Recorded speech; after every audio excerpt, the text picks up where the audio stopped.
Good evening. Welcome into the Inquirer podcast. Hello to all our live YouTube listeners joining us live after watching number 23 Illinois give number 4 Marquette a game, but ultimately go cold and lose 71-64. Illinois makes just 2 of its final 16 shots in this one. There were some positive. Terrence Shannon, 21 points. Marcus Damask had 18, a season high with Illinois, and Luke Goody, a career high with 13. But outside of that, Illinois didn't get much offensively from anyone. And Derek Piper, that's where we will start, because Tyler Kolek, the All-American point guard, preseason All-American point guard, didn't know if he would play. I said, I hope he plays, because then we'll actually get to see this. I think Illinois fans are probably hoping he didn't play, because he was the difference in this one. 24 points, 6 rebounds, 4 assists, got to wherever he wanted. Boy, point guard play is really important, Derek, and so is making shots. I would say so. Yeah, he's pretty good, isn't he? A guy that looks like a surefire All-American and making plays off the bounce. Illinois really couldn't contain him. I thought that I know Shaka mentions it, and to Illinois' credit, they prevented Marquette from going off from three. They stay home in terms of help defense. It puts a lot of one-on-one, two-on-two matchups when you got Kolek and Oso Ighodaro operating in that pick and roll. And Illinois switched a lot on the perimeter, so I think they got in some matchups that was tough in terms of keeping him out of the lane. And he's not the most quick twitch guy, and Shaka jokes that he can't jump higher than a phone book. But, man, he's just really, really crafty, just so experienced and very just cerebral and heady, and makes a lot of really, really great plays. And he went right at Illinois. I mean, you could see, thankfully, us sitting close enough, his ankle is taped up to above the I don't know. It's probably taped up 6 inches, and above that, it's black and blue, purple, whatever you want to say. It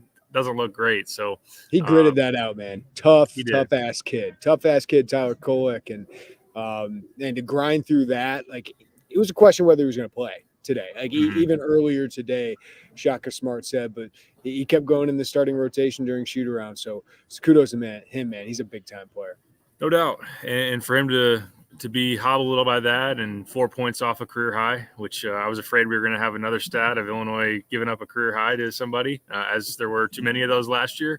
They got to be better than that. I tip my hat to Tyler Kolek, but I think that there were some situations where they made it too easy of him getting to the lane and whatnot. And I do think, Cam Jones ultimately ends up with a decent night, 15 points, but for the most part, I thought Terrence Shannon made life difficult on him a good amount.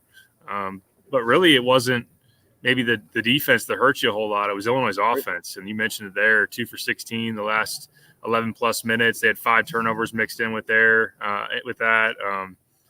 It was ugly offensively for Illinois, especially late. Turnovers were a big issue. I thought Illinois could really do some damage to Marquette on the offensive glass, which didn't happen. Illinois had 5 second-chance points. So that was very disappointing. And really outside of Shannon, Damask, and Goody, you didn't get a whole lot. So a lot of different ways. 5 for 24 from the rest of the team. But, defensively, I am not too concerned that Kolek went off. He's a really good player. And I thought Illinois defensively did what its game plan wanted to do, which was force them to shoot twos. And Illinois was 8 for 16 at the rim today. Marquette wasn't very good either. They were 16 for 29. I thought Illinois' length and physicality really bothered them. I think defensively, Illinois gave themselves a chance to win this game despite Kolek going off, because they limited Marquette to 17 three-point attempts. This is a team that made 9 of 25 against NIU, 13 of 30 against Rider. This team offensively, I think, can be in the high 70s, low 80s in the Big East and be an elite offense that I can see going deep into the tournament. I love the way this Marquette team pushes the pace. They're a fun team to watch, man. I just like all the pieces they have together. And they have 2 dynamic guards, and Illinois certainly needs the dynamic guards. But offensively is what I'm concerned about, Derek. And this game kind of went how I thought it would go, and that Illinois would compete with one of the best teams in the country because of its defense. But offensively, are they good enough? That's what you're concerned about, is this team is good enough to compete with the best teams. They're good enough defensively to easily make the NCAA tournament, in my opinion. But offensively, they have so many limitations because they don't have a true point guard, and they're so reliant on threes going in. And even though some went in tonight, they made 11 threes out of 33, they weren't able to finish at the rim. So I'm not overly reacting to this one that, Illinois is not good enough, but the concerns we thought would be here, making shots, creating offense, they're here. No doubt. Yeah, no, I think the better team won tonight, but there was a real opportunity for Illinois, especially in that second half where there were multiple points during the night where it's like, Marquette's only up 5, Marquette's only up this. It seemed like they were outplaying Illinois a decent amount. And obviously, Coleman Hawkins, which I know we're going to get to, and the chat's blowing up, was really struggling. And for Illinois to have what he was going through and just the lack of other supporting cast members around the three that we have been talking about, it seemed like Illinois was fortunate to be in that position. But Marquette was kind of going through their own stuff offensively, middle of the second half, and Illinois didn't take advantage by really asserting themselves further by, I think they tied it, maybe took a 2-point lead, but could have pushed further on, and they didn't because of their own sloppy mistakes. And they just weren't that tough with the ball. I think in terms of, offensive rebounds or even defensive rebounds, leading to Marquette getting second chance opportunities. But yeah, I mean, there's a couple of different ways to go with it.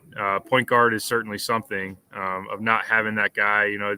It's easy. It looks easy when you can put the ball in Kolek's hands. A point guard, every possession and let him create something, let him break something down. Yeah, that dichotomy was on display, right? Like no one's going to have, not everyone has Tyler Kolek. There are very few teams that have a point guard as good as him. Listen, I don't know if he's an NBA player because he doesn't have great athleticism. He's not that big, but he's just one of the best college point guards in the country. But Illinois just doesn't have that guy. Like Dre Gibbs-Allhorn came in the game, shot a couple threes, and that was about it. Justin Harmon has been non-existent in this regular season so far. It was a concern I had back in the summer, but he looked good against Kansas. They don't have that guy right now. It's Marcus Damask, Coleman Hawkins creating, Terrence Shannon off the dribble, and just as Brad said, bullying himself to the rim, but got out of control and had 5 turnovers. Coleman had 5 turnovers tonight. It's just an offense that can get really stagnant and it relies so much on ball movement and precision and execution. It does. And also the dynamic is a lot based around Coleman as a stretch 5, really being able to stretch the floor. And if you're going to be a stretch big, you need to shoot it. You need to shoot it well. You need to make that a situation where it's tough for the defense. And so still the point remains that he's a guy that's just very inconsistent as a 3-point shooter. And you got to go with the 4-year sample size at this point. I know he's in his 4th year, but I mean, he's a below 30% 3-point shooter, ball in his hand in terms of decision making. He still makes some bad passes, some bad decisions. When he's in that big of a rut, it's very hard for Illinois based on how much they're putting the ball in his hands. I mean, they want to play a lot through him in the high post, top of the key, use him in decision-making opportunities as a passer, handoff action, pick and pop stuff. And when Coleman doesn't want to take pick and pop threes or space out threes that are there, then or is missing badly as he did a good amount tonight. I don't want to put it all on him either. I think they need more from Coleman Hawkins. They do. This should be an all Big Ten caliber player. I mean, if you're going to talk about him as an NBA prospect, he has to play better than this because he's not playing like an 100%. NBA prospect right now. 5 points on 2 of 9 shooting. Listen, the 3-point shots don't bother me. It's the type of 3-point shots. Like he needs to take the in-rhythm ones, not hesitate. Like those are fine with me. He made one in the corner late in the game. Like those are the shots you need to take. He needs to shoot. So every time I hear people huff and puff when he shoots, it's the turnaround, fade away, or dribbling into a shot. That's not Coleman's game. And I just thought he was trying to do too much. He's dribbling too much. Brad Underwood told him that. Coleman didn't seem to like that. But I'll give Coleman this. He's put in tough situations because he's got to be the point guard. Like Coleman Hawkins has to be the point guard on this team. So does Marcus Damask. This team is lacking a point guard, and the coach was not able to get one, or the guy that's the best one right now is Dre Gibbs-Allhorn. So it's going to be a concern the rest of the year about can this team get to its full potential, or does it have a high potential without that point guard? It can cap your ceiling. It definitely can.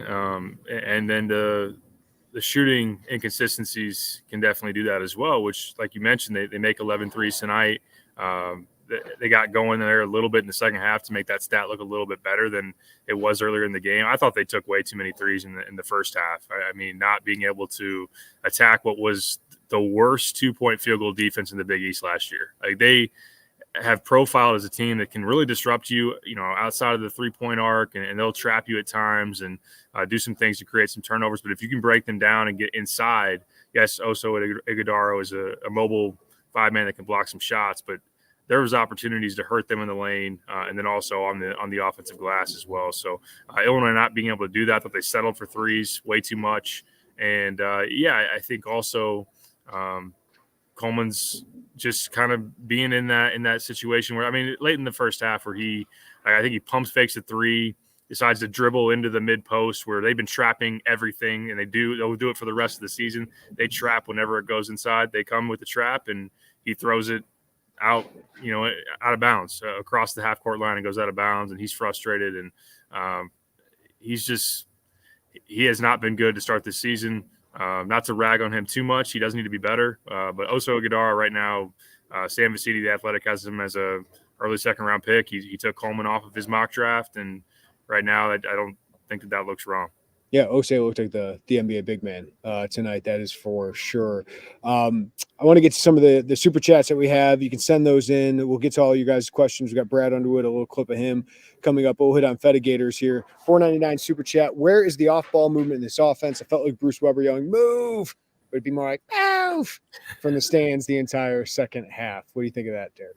Yeah, they don't run a ton of sets. I will say that based on watching what we've seen so far. And I think there is maybe an argument to be made for dialing some things up a little bit more in terms of the set action. They want to play that zoom, which is you put Coleman at the top of the key. They screen away. They try to get some handoffs. He can either roll or pop. And I think that's where if you watch Kansas, what they did a really good job of is when they would go to that corner. So, like, say Ty hands it to Coleman and then goes and screens for Damask.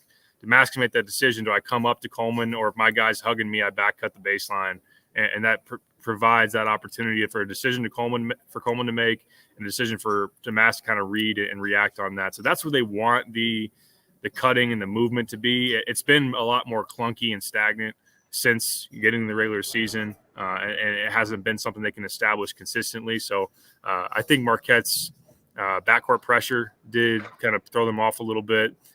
They didn't mix zone and man as much as I thought they might. I thought they might play a good chunk of that 3-2 matchup zone, which they sprinkled in, but not a ton. So I think that there's some of that maybe in terms of trying to get more off-ball designed action instead of maybe just trying to play it free flowing with their set, or I should say with their overall scheme. Especially, again, if Coleman's not going to be someone that is going to be that playmaking, shot-making five, it's kind of hard to maximize that offense that really is built around him making plays out of that position. All right, we'll get some of your questions coming up, but let's hear a little bit from Brad Underwood in his post-game press conference breaking down this loss to Marquette. Toughness. We had a few rebounds late that we didn't secure. I thought we had them. We had good stops. We had good presence, and then they just knocked the ball out of our hand. And then, you got to hit Oso with that length and wingspan. He back tipped. He had 6 offensive rebounds. And, all of a sudden, a couple unfortunate turnovers, a couple missed layups, and that's the ball game. Thought Marcus was sensational tonight. It was great to see him in an Illinois uniform just kind of break out.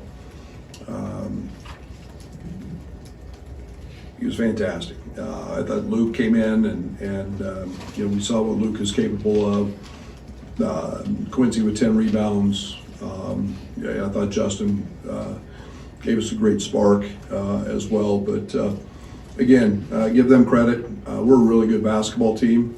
They were better tonight. And take your hat off to them. And they made plays down the stretch. And we've got to continue to grow with our chemistry and our togetherness and development. And that will take effect in execution and some other things. But take your hat off to Marquette tonight.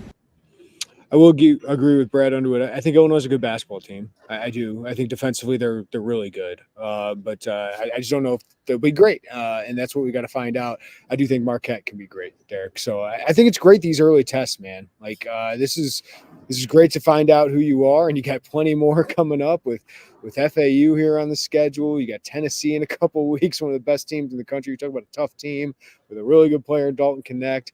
We're going to find out a lot about what this team is, and they're going to have plenty more opportunities to get great wins. But you did miss an opportunity, Derek, because you had the chance. Like, to win this game with 5 minutes left. You're tied there.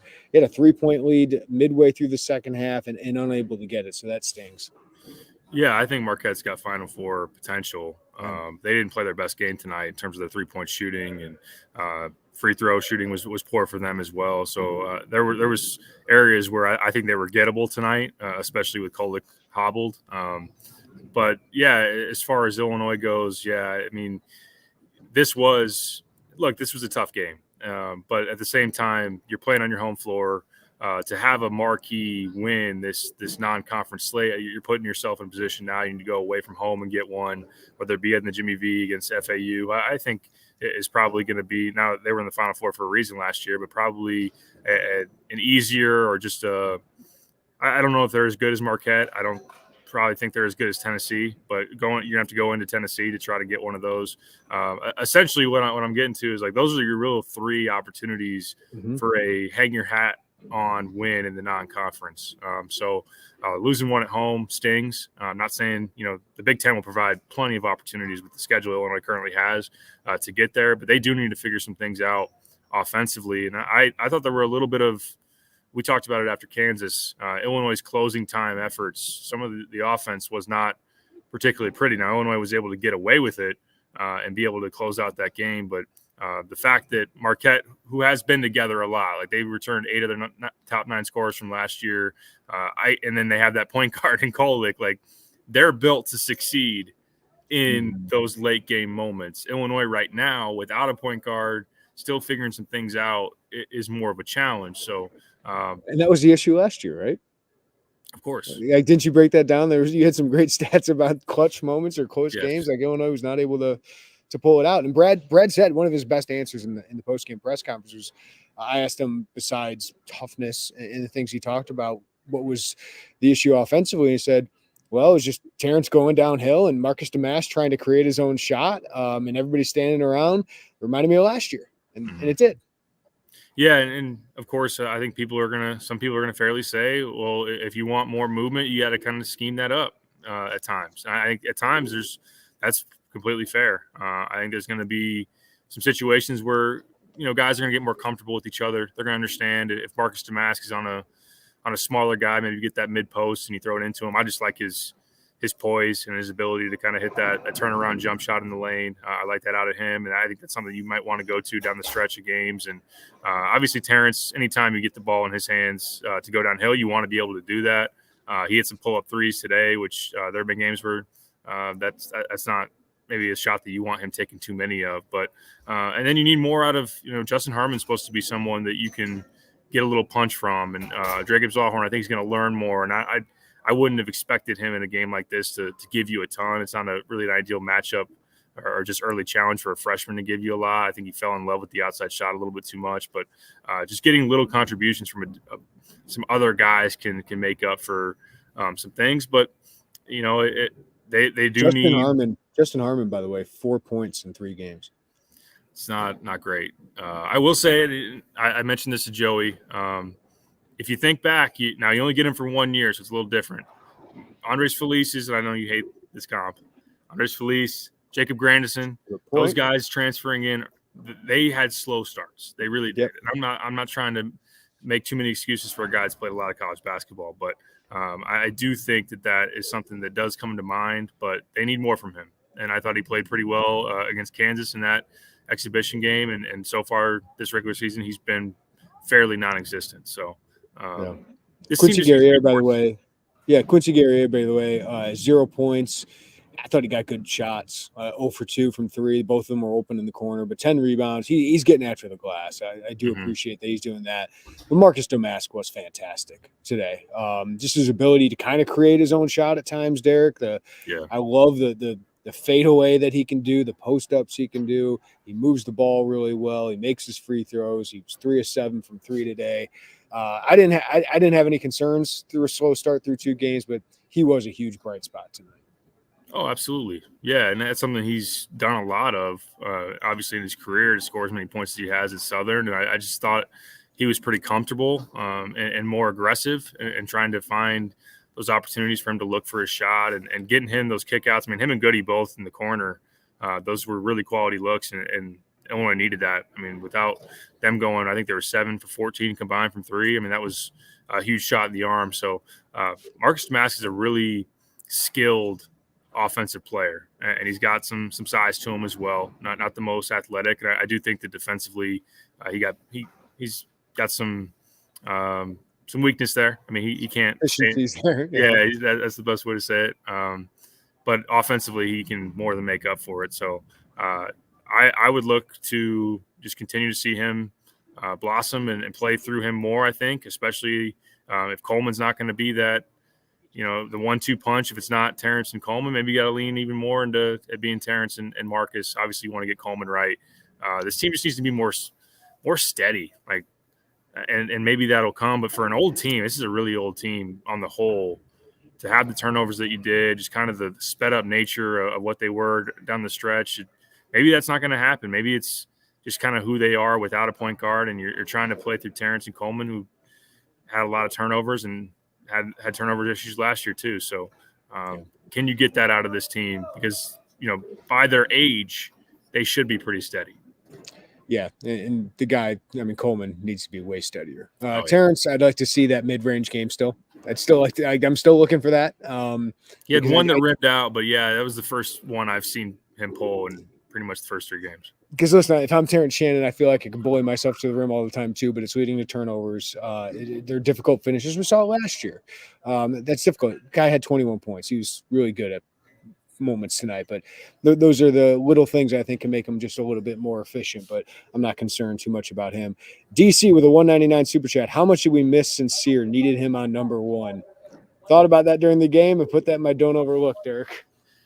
This was exactly where you put in the same categories last year, as far as facing a pretty high level point guard. And you think back to the last season and Tiger Campbell in Vegas, and to a lesser extent, but in terms of his caliber, but still a great example, what Sincere did to Marcus Carr and what he did to Boo Buie. And while Tyler Kolek was just absolutely rolling and cooking pretty much anybody that he was getting those one-on-one matchups with, Sincere Harris is a guy that can cut off an angle, can get into him, make him a little uncomfortable. I should have looked to see if Chester was having a conversation with Sincere. Hey, can we pull this? Can we pull the plug on this? What's funny is some of the dialogue around that when I was trying to check in with people, was like, hey, maybe there will be a time where we're just like, man, we really need you. Can you think about it for another? I mean, he was in uniform tonight, but obviously wearing the warm-ups and not taking them off with any intention of doing so. So I think this was the ideal spot for Illinois to put him out there. And look, I mean, you heard Greg Campy talked about it. Shaka mentioned it tonight.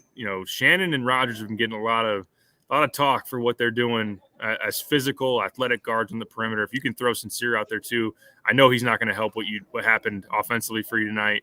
He's got his shortcomings offensively for sure, but I think he would have been a really nice matchup in terms of trying to just show him something different, try to speed him up, trying to cut off his angles. I would have liked to seen that, obviously. Yeah. All right, we'll get some more chats here coming up, but Isaac Ambrose sent us a couple of them. Turning point of the game, Derek. Do you have a specific moment of when this game turned? It felt like some of those turnovers that they had later in this game. Yeah, no, I think it was. I can't maybe pinpoint exactly, but it was the middle of that second half where Marquette was having some issues scoring themselves. The crowd was getting back into it. Coleman hit. They had an answer though. They always had whether it was Kolek or Cam Jones.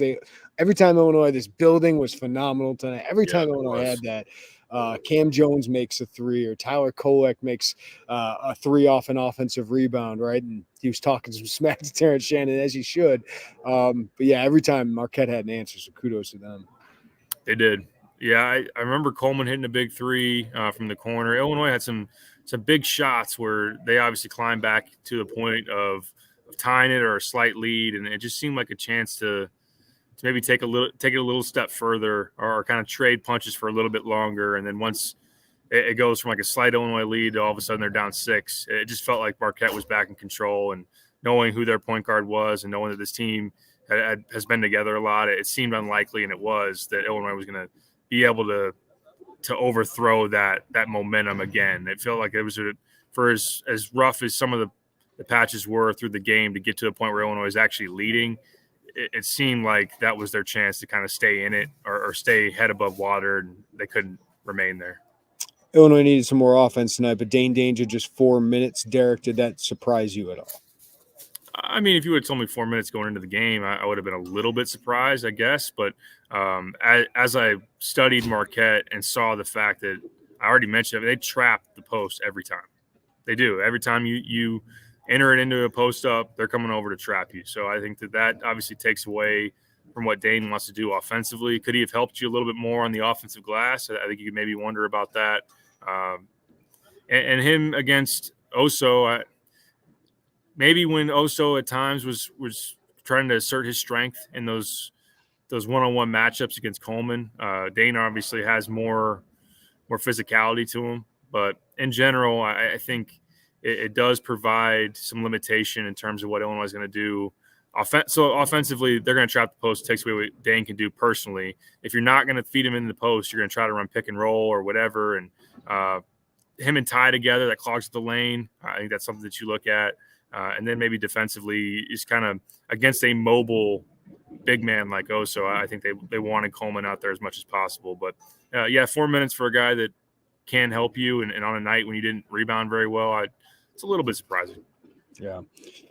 All right. Scott asks, they moved the ball well against KU. What the heck happened tonight? I go back they to – They made shots against Kansas. That helps. They made more of those for sure. That kind of lies within it. Like, Coleman really hurt Kansas in the pick and pop. Great against Kansas. He really did. Like, being able to hit 4 threes, and then all of a sudden you start getting that opposing 5-man creeping further and further out there. You can shot fake a little bit and put it on the ground. Although tonight he takes some of those step backs and just I think Illinois offensively got into a situation where there was a lot of like trying to weave it into Terrence's hands and have him go make an ISO play, and same with Marcus at times. So you look at the assist numbers and they're pretty similar in that Illinois was low. I think there were 8 and Marquette was 7. Illinois by design did that to Marquette defensively, but I mentioned I think that maybe trying to look to run a little bit more set plays. And then Nick just mentioned, I love what we have personnel wise. The ceiling of this team depends on the staff building up this offensive system. The pieces are there, saying that Underwood needs to do a little bit more of these sets. Like what is that, Derek? Like what kind of offense would you like to see more of? I think when Marcus is getting going, you can run some pen downs for him, get him coming up he starts out in the corner and then you get a stagger screen for him to come down, but some of that is within the design of what they're trying to do a little bit with Zoom is that the guy is bringing the ball up, although some of that maybe is in terms of off ball stuff for Marcus is taken away because he's bringing the ball up a lot of times, but just putting the ball in Coleman's hands, screening away, getting the guy coming up, and then like I talked about, I think from the corner you can make that decision. Do you come up to the ball? Do you cut if your man is looking or trying to lock and trail you? So you want to get Terrence in some good situations to set up his downhill in that thing, and I think that it's just something that they're gonna have to evaluate. There's some limitations within just kind of there's only so much you can do with Ty. There's only so much you can do with certain guys. So you're not going to feed the ball into Coleman in the post. He's got to be a guy that's playing out in space. And so I think a lot of this is I think their best offense a lot of times from a playmaking standpoint is Coleman's has the ball and they're doing some stuff off the ball to get open and set some things up. And some of it is going to have to just be Terrence going downhill and whatnot. But I'm sure they're going to lock into that and try to figure out what they can execute. Craig says Gary A was needed for rebounds, but then also needed Goody for shot making. Tough decision there at the 4. Listen, I thought both those guys had something. Yes, if Quincy just made one of his threes or both of his threes, like those were open. I like what he's giving you. You would like to see some of that Kansas off the dribble kind of stuff a little bit more, attacking that baseline a little bit. They just need some easy buckets at the rim. I mean, 8 of 16 at the rim, and would you have 10 for 27 from 2 tonight? That can't happen. And again, to go back, it's against a team that doesn't guard the inside the arc all that well. They didn't do it very well last year. Marquette was allowing teams to shoot like 53, 54% inside the arc in Big East play. It was the worst in the league, and that's where you really should have been able to hurt them. I thought if you could get down past that first level, you get into the lanes, you could get on the offensive glass, and I think that's another thing. We can talk about system and drawing things up all we want. When you on a night you shoot 35%, you should have a lot more second chance points. There are plenty of misses to go get. Obviously, when you shoot that percentage, you got to be able to. For as physical as this team is supposed to be, they're an older team. Guerrier, I mean, Coleman. I know not the most physical, but a guy should be able to go to the rim and get second chance points. Terrence, Damask. You need a lot more of that. And those have been staples. That's been a staple of Brad's teams for the years of offensive rebounding. This team right now has not been great at it. Nick points out they shot 85% from the line tonight. That's right, 11 of 13. I would like that 13 number higher, though, Derek. That would, get Terrence and Damask to the line. Those guys make them for the most part. So that was one nice thing. You just didn't get there enough. They fell in love with three too much. They did. Yep. They settled for those shots too much. I'd like to go back and watch it. What was left on the shot clock when they took some of those threes, and there were some scramble mode situations for Marquette. They Illinois would get through their press, and they kind of have some advantages. Where I vividly remember one of Dre Gibbs-Lawhorn's threes from the left wing. He's wide open, which at times you might sit there and say, Dre, you're a good shooter. We want you to shoot that shot. I think there was a pretty clear lane for him at least to go attack and drive and use your athleticism to be able to at least draw some contact and go to the line. So there are obviously some guys on this team you don't want going to the line, but 13 is not enough. I think you can make up for some of the shot-making deficiencies from this team if they offensive rebound, if they get to the free throw line. Neither they did enough tonight. All right, Derek, the next three games, Valparaiso, Southern, Western Illinois. Can we learn anything about this team in the next three games? No, I don't. That's probably too assertive of an answer, but no, I think you're right. I think they're going to dominate defensively. I think what you want to get here is, get some offensive rhythm, but maybe get guys some confidence. Dre Gibbs-Lawhorn, Dane Danger, Justin Harmon. That's kind of what I would be looking for, because I know what Terrence Shan's going to be. He's going to be really freaking good. Marcus Damask going to be really freaking good. Coleman Hawkins, for me, it's more about these big games, but I do want to see some consistency out of him. But I think getting these tertiary scoring options, getting those guys going a little bit offensively would be kind of what I'm looking for. No, yeah, I think that kind of big picture evaluation of what this team is or where they're going, we're not going to learn anything, but there's definitely things to work on. Like you said, getting those other guys in a rhythm, trying to figure out, what Justin Harmon's role is going to be, how that looks, developing further Dre Gibbs-Lawhorn and trying to get him to just mature a little bit in terms of his seasoning and more minutes will be the best learning opportunity for him. Amani, I don't think Amani's going to play, huge minutes, at least a huge role right now in terms of his projection, but getting those guys some work as well. And I think Coleman's confidence and mentality over these next couple of weeks before you get to December is very, very important to try to address and work on, and getting him back into a situation where he's confident, where he is sure of himself in terms of what he wants to do, and that he's bringing positive energy for this team. I think there have been a number of times where he's let his frustrations, kind of snowball. And honestly, it shows up.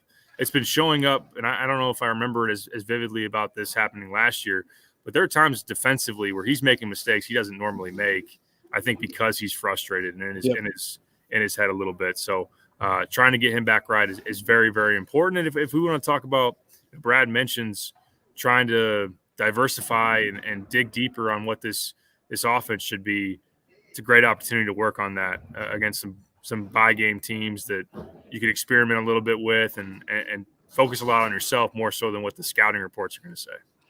Brad's usually pretty vanilla offensively early in the year, isn't he? And then they kind of build on that. So I think these games and these next couple weeks, because, you have Southern on Sunday, then you get another 5 days until you play Western Illinois, and then you got 8 days, Derek, before you play Rutgers, right? So they have a lot of time over these next 2 weeks and some games.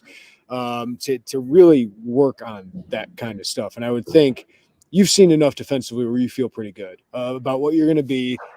I think Coleman's going to be better defensively. So that's my concern right now. Like, I think that'll get fixed. But offensively, I think is really where Brad Underwood and his staff the next 2.5, 3 weeks are going to focus, and you'll have the practice time to do it. For sure. Yeah. And, some will maybe question, why do you wait so long to install your offensive stuff? And it's not to say that they, haven't been repping what they're doing right now, but maybe add more wrinkles, more set stuff. Obviously only Brad and those guys really know what's in right now and what's available on the play card. But yes, being able to get in the practice gym. Once again, you probably have to spend as much time worrying about what the scouting report's going to say in terms of a bunch of personnel and whatnot. You can focus a little bit more internally and kind of dabble with some stuff if that's what needs to happen, or maybe just what you have installed. Go ahead and roll it out there and get some reps in it. So, I think it's a great opportunity to self-reflect and to work on some stuff and go out there and try to execute and see which groupings can give you the most flow and opportunities to maximize what is on the table offensively, because I think that's going to be important as you get. If Brad finds a 5 that he's most comfortable with in terms of attacking a very good team as you had tonight, then that's what you probably see in some late game moments when that execution is the most needed. We'll get to this. Scott, also cool to see Merez get a huge round of applause when they put him on the video board. Yes, since he's now official and legally on an Illini. Merez Johnson was shown on the video screen. Comes down to Champaign yet again. It's a quick 2-hour ride for him, but Merez Johnson, Illini signee, was shouted out. But I tell you what, the biggest round of applause or ovation was the twice John Paddock was put on the screen. Isaiah Williams was too. He got a round of applause, but John Paddock living the high life right now, Derek. I can only imagine. Throwing for 500 yards will do the week after you have a game-winning long bomb on the road in Minnesota. He's got to be living the dream. It's got to be happy for him, obviously, and very, very intrigued by what his play is going to continue to be, assuming he's still going to get the reps and the snaps. And I don't know if the video person was throwing out subtle signs of who's going to start on Saturday. If that's just kind of warming up the crowd. I mean, the crowd was warm. They wanted. I think I knew the crowd's answer. Yeah, I think I knew the crowd's answer on that question. Good for him. I'm here for the John Paddock love. He deserves it. Yeah. Speaking of the football, because of football, Joey Wagner and I are going to be heading to Iowa late Friday night after the Valparaiso game. Welcome back, Roger Powell with the Valparaiso Beacons. I learned today that they changed their names from the Crusaders to the Beacons. They will be here Friday night, 7:00, but we will not do a live post-game podcast after that. Joey and I will not be here probably for the Southern game because we got the football game on Saturday and some late nights there. But Derek and I will at least do a live post-game podcast after Southern so we can kind of recap what the weekend was for Illini basketball. Sound good, Derek? Sounds great. You guys have been busting it during football season, so I'll hold down the fort and it'll probably be a 40-point win against Southern. I don't think you guys are going to miss too much. But let's hope it's not anything. I don't want to jinx anything, but, Let's hope it's not as competitive. But after that, man, I mean, this is the weak spot of Illinois' schedule. But then you got Rutgers on the road, Florida Atlantic at the Jimmy V Classic, at Tennessee, Colgate, which gave Syracuse a scare again. They'd beaten Syracuse 2 straight years, barely got out of against Colgate with a win. So that's a sneaky mid-major opponent. And then Missouri, one more against Fairleigh Dickinson, and then here comes Big Ten play. So it's going to heat up very quickly here. Thank you to everybody for listening to the Illini Inquirer podcast. Thanks to our live YouTube listeners. Appreciate a couple super chats tonight. Appreciate all the support there. Hit the like button on the way out of the YouTube channel. Give us a follow, rating, review wherever you get the podcast as well. For Derek Piper, I'm Jeremy Werner. Everybody have a great night. Take care of each other. We'll talk to you next time right here on the Illini Inquirer podcast.